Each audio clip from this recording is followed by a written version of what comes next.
ఎన్నికల్లో డబ్బు మద్యంతో ఓటర్లను ప్రలోభపరచడం కొన్నేళ్లుగా జరుగుతూ ఉంది. తెలంగాణతో పోలిస్తే సీమాంధ్రలో ఇది పతాక స్థాయికి చేరుకుంది. తెలంగాణలో కేవలం కొన్ని ప్రాంతాల్లో అది లక్షల్లో నగదు చేతులు మారితే సీమాంధ్రలో కోట్లాది రూపాయలు పంచారు. ఎడాపెడా డబ్బు పంచారు. గెలుపు లక్ష్యంగా చేసుకుని అన్ని పార్టీలు కనీ విని ఎరుగని రీతిలో ప్రలోభాలకు పాల్పడ్డారు.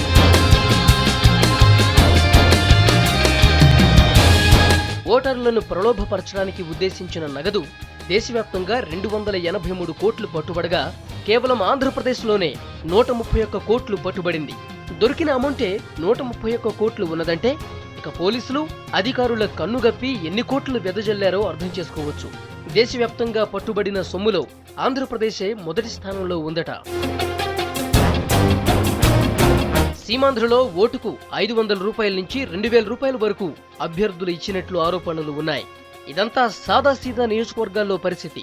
విజయవాడ, నరసరావుపేట, ఏలూరు, రాజమండ్రి, విశాఖ వంటి కొన్ని కీలక లోక్సభ నియోజకవర్గాల్లో ఓటు 1000 నుంచి 3000 వరకు పలికినట్లు వార్తలందాయి. ఓట్లు కొనడానికి ప్రయత్నించే వారిపై క్రిమినల్ కేసులు పెడతామని ఎన్నికల సంఘం చేసిన హెచ్చరికలు బేఖాతరయ్యాయి. ఈ హెచ్చరికలను అభ్యర్థులు ఎవరూ పట్టించుకోలేదు. కొన్ని నియోజకవర్గాల్లో ప్రచారం ముగిసేంత వరకు డబ్బు పంపకాల ఇష్యూ తెరపైకి రాలేదు. ప్రచార పర్వం ముగిసిన వెంటనే ఒక్కసారిగా డబ్బు సంచులను బయటకు తీశారు అభ్యర్థులు. ఏ ఊళ్ళో ఏ పట్టణంలో పరిస్థితి వీక్గా కనిపించినా అక్కడికి రాత్రికి రాత్రి సూట్ కేసులతో వెళ్లారు. అడిగినంత ఇచ్చారు. ఓటు రేటు అమాంతం పెరిగినా రెండో మాట లేకుండా నగదు పంపిణీ చేశారు.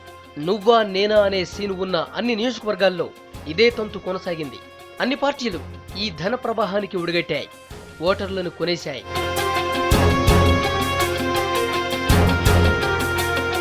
కొన్ని గంటల్లో పోలింగ్ ప్రారంభమవుతుందనగా రాజమండ్రి పట్టణంలో 2 కోట్ల రూపాయలు పట్టుబడ్డాయి. పట్టణంలోని మోరంపూడి సెంటర్లో పోలీసులు తనిఖీలు నిర్వహిస్తుండగా అక్రమంగా తరలిస్తున్న 2 కోట్ల రూపాయలు పట్టుబడ్డాయి. మరోవైపు అమలాపురం నుంచి రాజమండ్రికి ఓ వాహనంలో తరలిస్తున్న మరో 2 కోట్ల రూపాయలను స్వాధీనం చేసుకున్నారు పోలీసులు.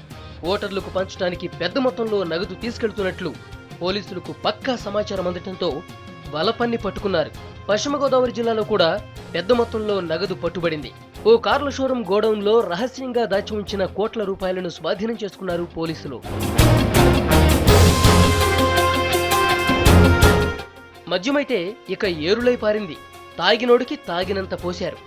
దేశవ్యాప్తంగా 2.13 కోట్ల లీటర్ల లిక్కర్ను అధికారులు స్వాధీనం చేసుకుంటే కేవలం ఆంధ్రప్రదేశ్లోనే 1 కోటి లీటర్లకు పైగా లిక్కర్ దొరికింది. ఇక దొరకని లిక్కర్ ఎన్ని కోట్ల లీటర్లు ఉంటుందో ఎవరైనా ఊహించుకోవచ్చు.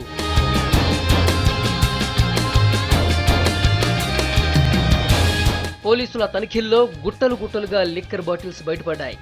ఈ తనిఖీల భయంతో ఎవరికీ అనుమానం రాకుండా పాత గోడౌన్లు, కాలేజీ బిల్డింగ్లు, పాడుబడ్డ భవనాల్లో మద్యం బాటిళ్లను పెద్ద ఎత్తున నిల్వ ఉంచారు అభ్యర్థులు. ప్రచారం పర్వం ముగిసిన వెంటనే పార్టీ పరిస్థితి బలహీనంగా ఉన్న ప్రాంతాలకు గుట్టు చప్పుడు కాకుండా మద్యం బాటిళ్లను తరలించారు.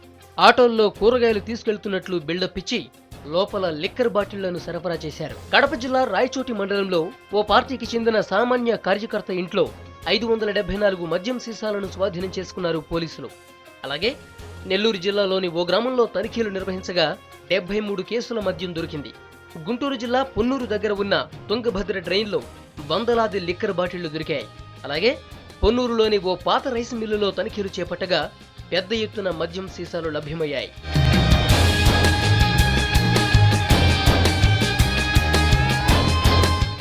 మొత్తం మీద సీమాంధ్రలో గెలుపు కోసం అభ్యర్థులు కోట్లకు కోట్లు కుమ్మరించారు.